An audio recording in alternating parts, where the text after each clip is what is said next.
Cantiere Sud, organizzatore dell'evento di oggi, della stessa prova di campionato sardo Asi, qui a Nuoro. Michele, le tue impressioni su questa manifestazione oggi?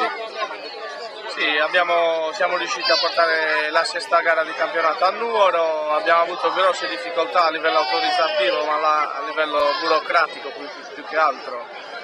Abbiamo comunque risolto, anche grazie all'aiuto di qualcuno. Niente, abbiamo portato un evento che vorremmo ripetere ogni anno, che è anche il memorial di Stefano Sud, la sesta prova di campionato. Abbiamo avuto una buona partecipazione di piloti, abbiamo avuto un po' di problemini con la polvere, però anche lì siamo riusciti a risolvere abbastanza bene. Adesso dopo la manifestazione accompagneremo l'evento col freestyle notturno. Abbiamo 3 piloti, di cui uno di Nuoro che inizia a esibirsi oggi.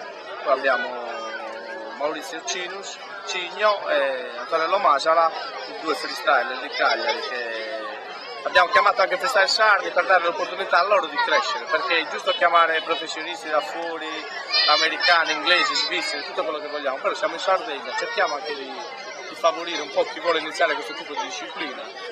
Magari non faranno le figure di qualche professionista, però sicuramente faranno un ottimo spettacolo.